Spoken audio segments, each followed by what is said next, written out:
Good afternoon. Welcome to today's Coal Scene. I'm Chris Hamilton with the West Virginia Coal Association. I'll be your host over the next 28 minutes or so.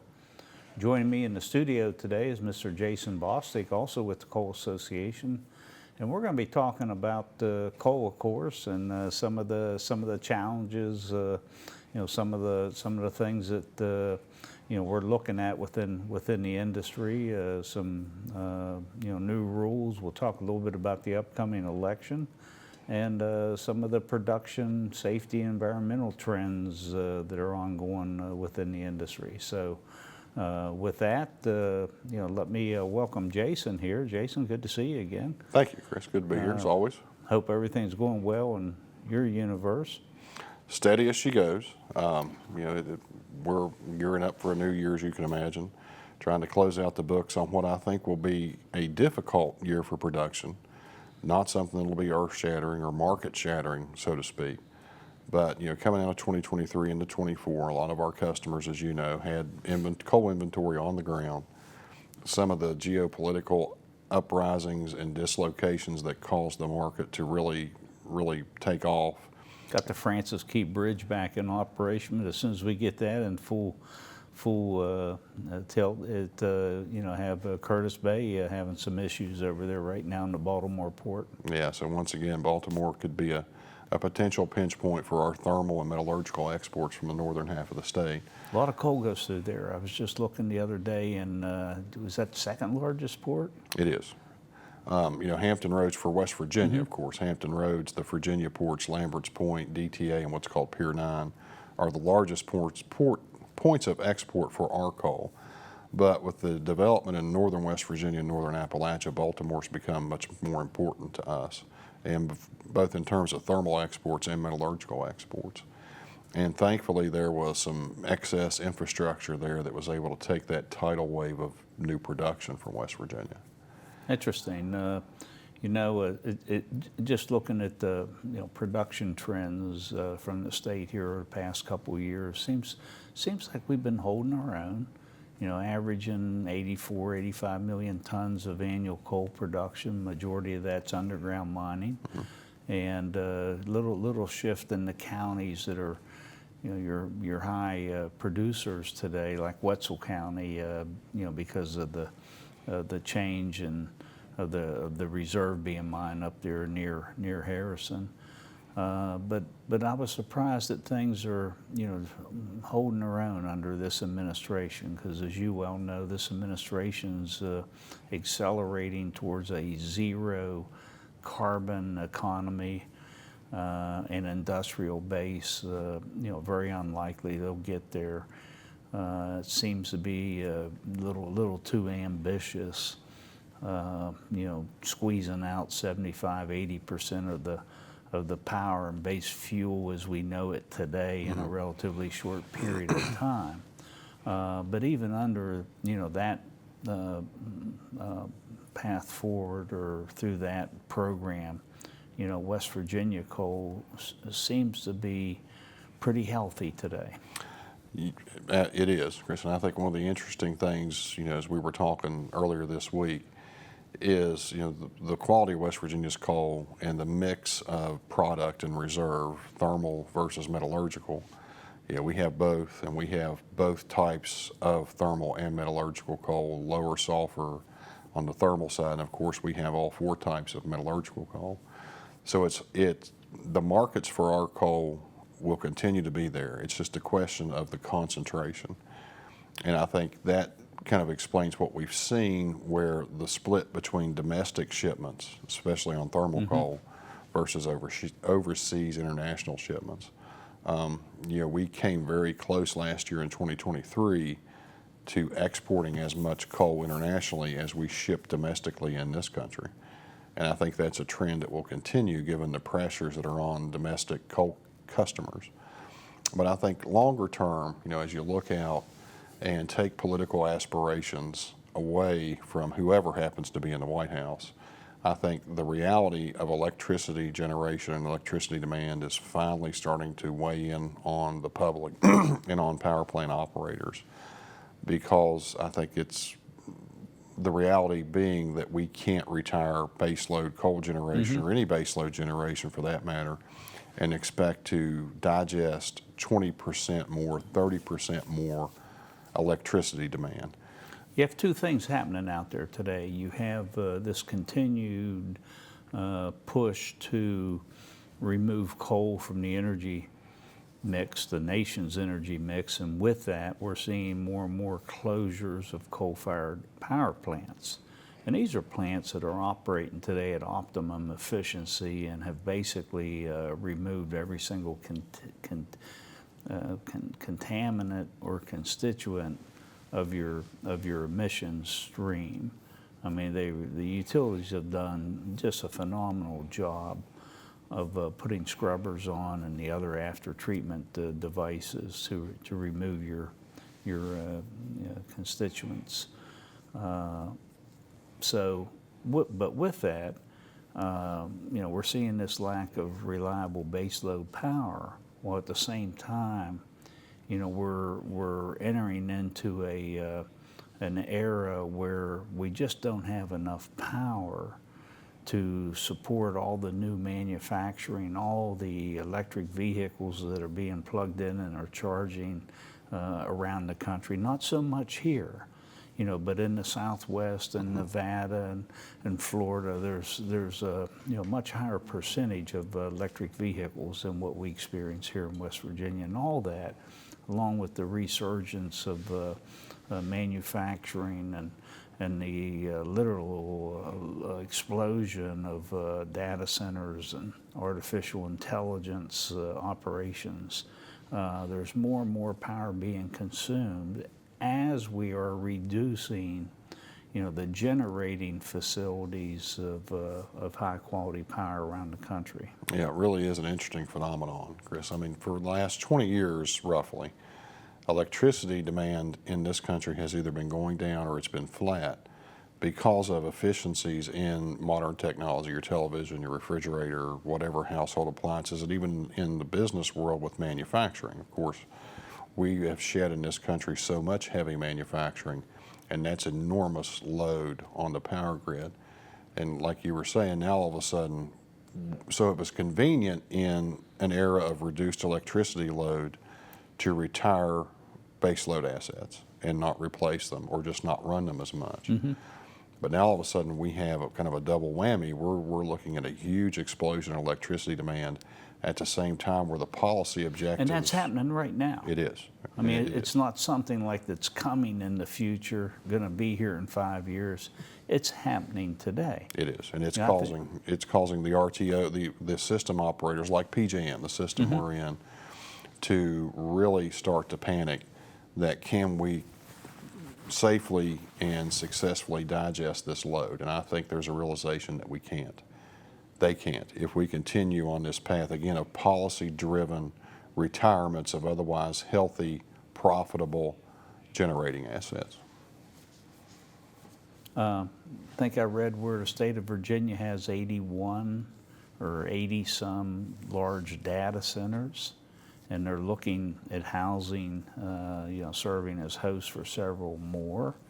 And that's taken just a tremendous power boost, in the northern section of Virginia, and they're having to put new transmission lines and other infrastructure in place to get power, from Pennsylvania into northern Virginia to supply those data centers. Yeah, and we also have, Chris, around the country, concurrent with that realization, you have utilities that had planned to retire coal-fired assets, mm-hmm. just to use them as an example, and save 5-10 years.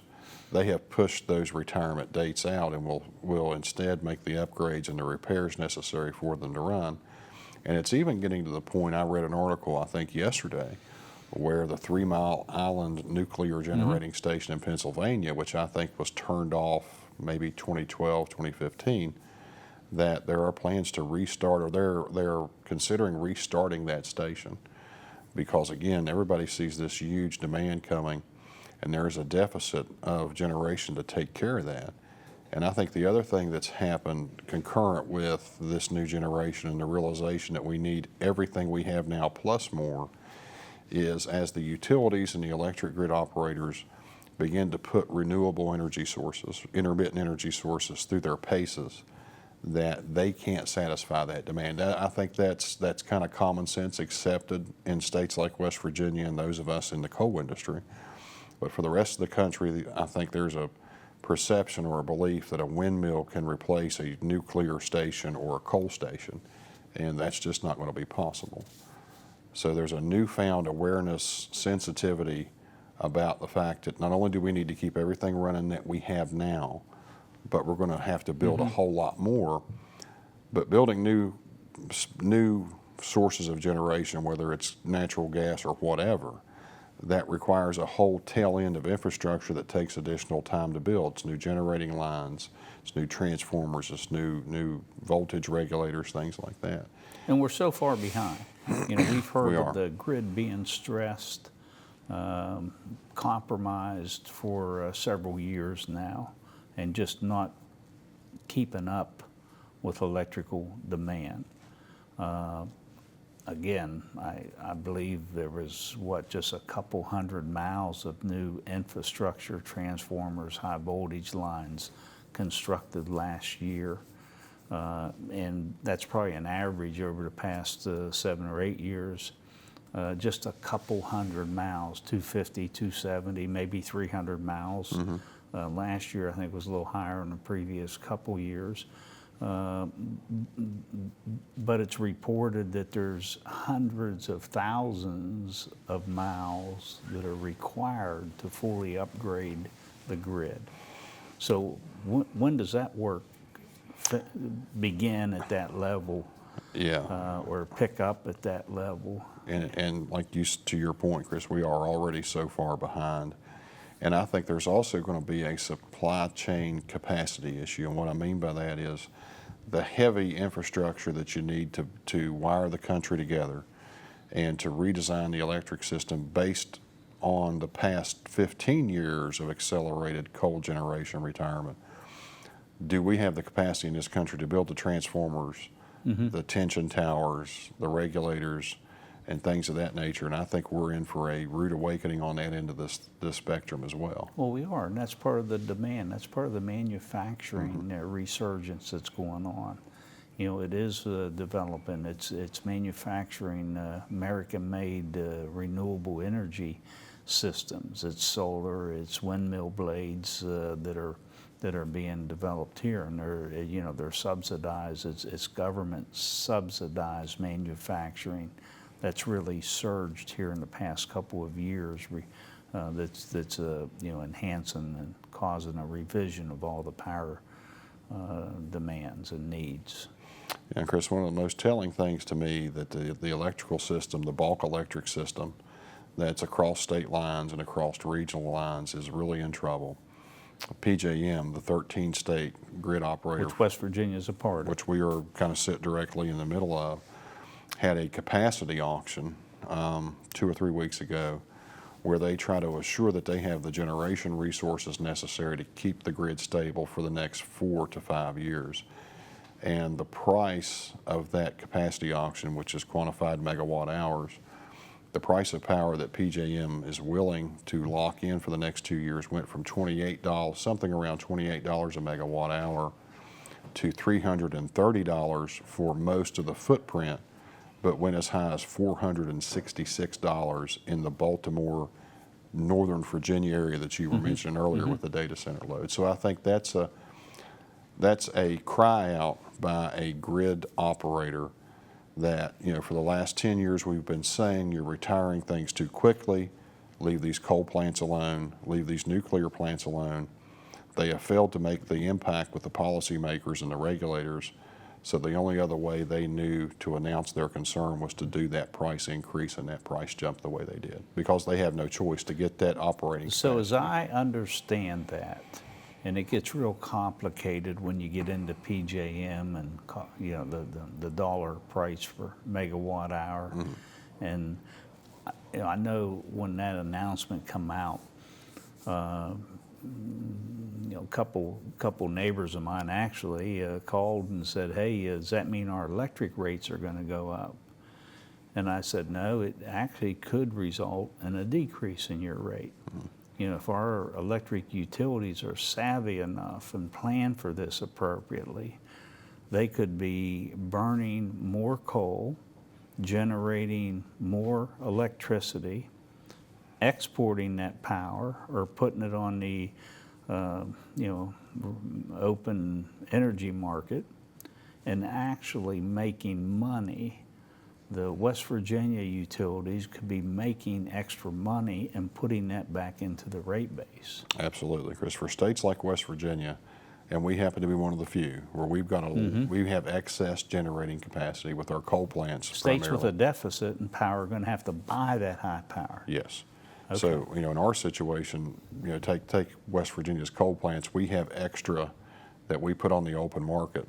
And power short states like Ohio, Illinois, Indiana, the Northeast, and particularly Virginia, they could buy that.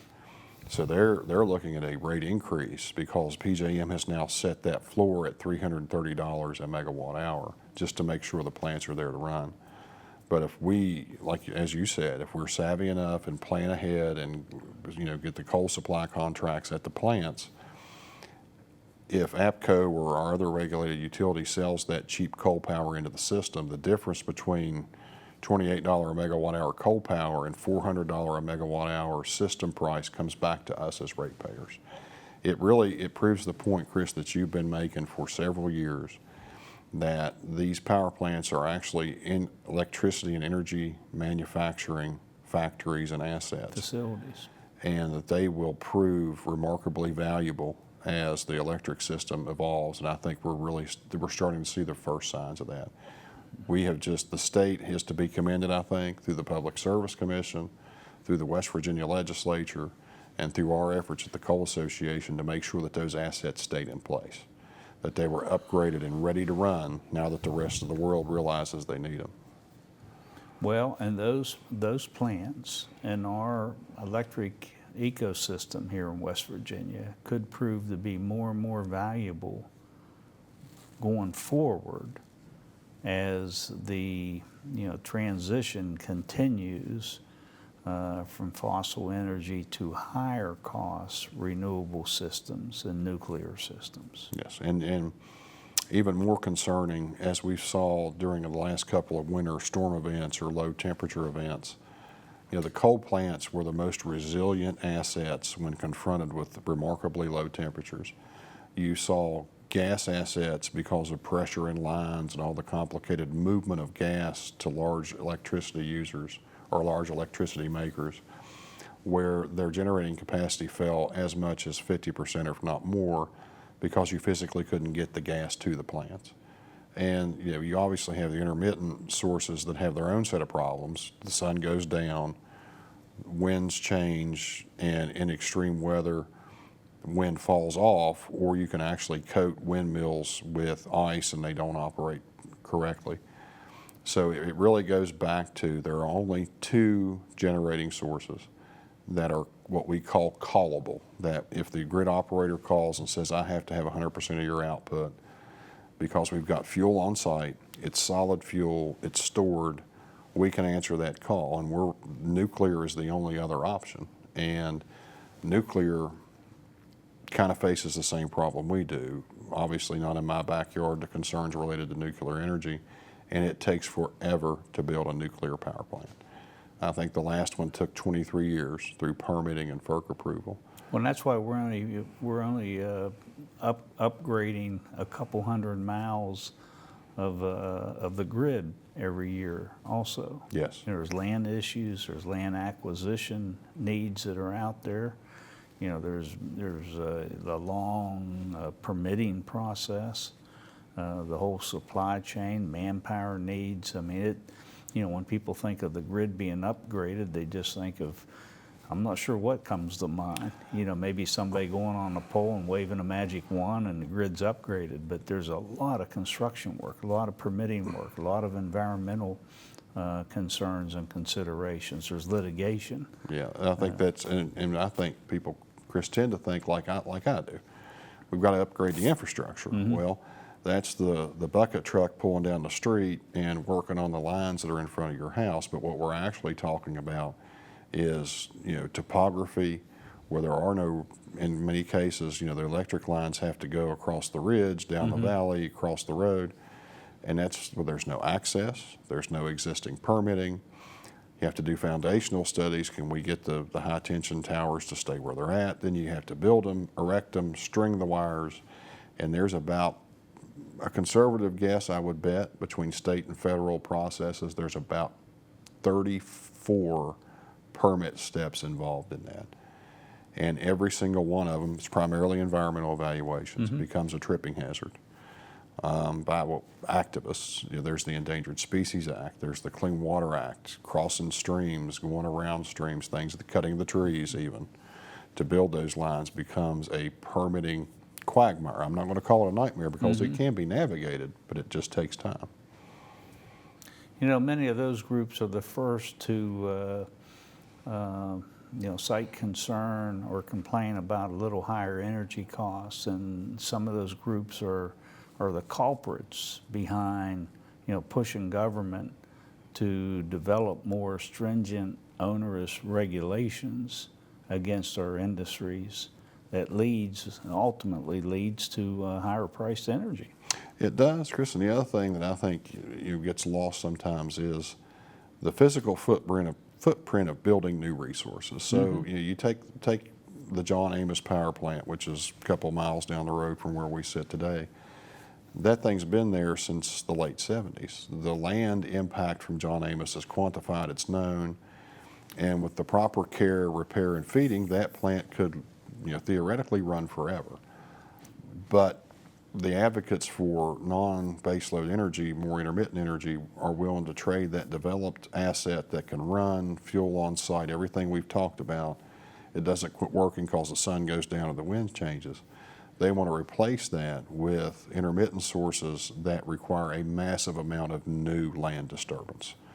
Cutting the trees, clearing the land, crossing the streams, culverting the streams, all the things. Which they would vehemently oppose, by the way. Absolutely. Once that land disturbance started, to create a solar farm, to create a windmill stream. These are some of the same groups that would oppose cutting a couple of trees and putting a culvert in a stream to say develop a new underground mining operation.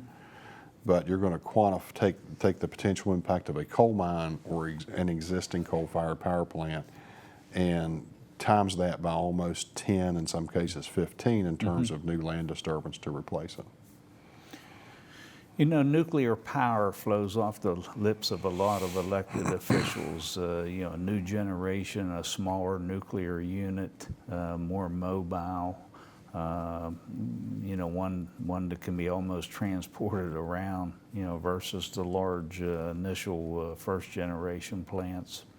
And I think everyone sees that there's potential promise out there, with the modular nuclear concept.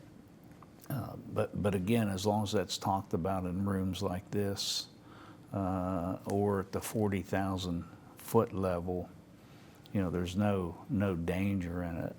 But when you start bringing that down where you're actually going to propose one or get into the siting, that's a whole other different aspect of future nuclear sites.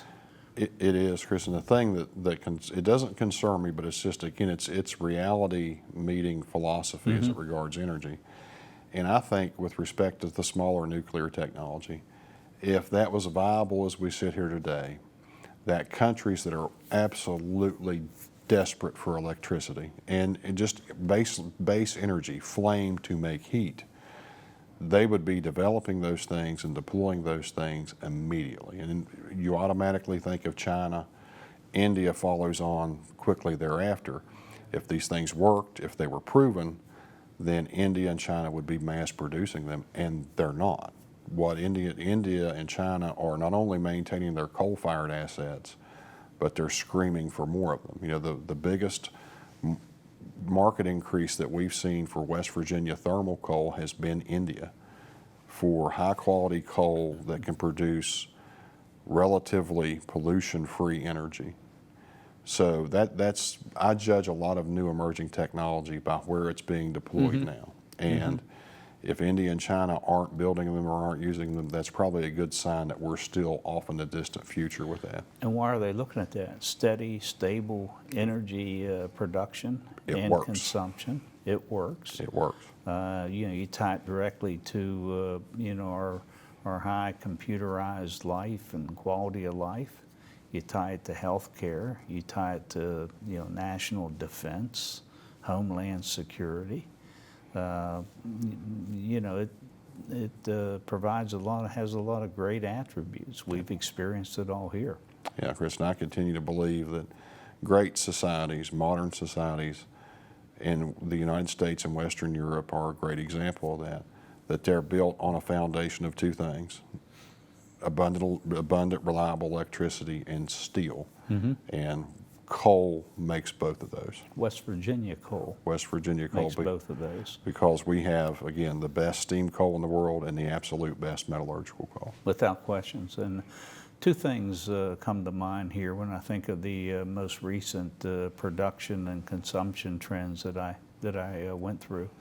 One, and you mentioned at the outset, we are, as a state, we are exporting just right at half of our output right now, or our annual coal production. We are actually exporting half of that to 40-some different foreign destinations. And domestic consumption and the markets for our thermal coals appear to be nearing an all-time low because of the closure of so many coal plants within areas of our country that we have traditionally shipped coal to. That's true, Chris. And I think 2024, 2023, the 2 years combined, it's going to be down more than normal than you would expect even from the plant closures because of the stockpiles the utilities built of the product because they ran out, as you know, in 2021 and 22. I think that level is going to come back. Our domestic thermal shipments will come back up, especially with the new capacity auction results and all the electricity demand. And it's also just a function of the market. Jason, this has been a real intriguing conversation. We said we were going to talk about coal. We've talked about everything but. We'll get you back on here and talk about coal here real soon. But with that, thanks for tuning into the Coal Scene here today, and hope you enjoyed the program, found it informative, and we'll see you next time. Have a good day.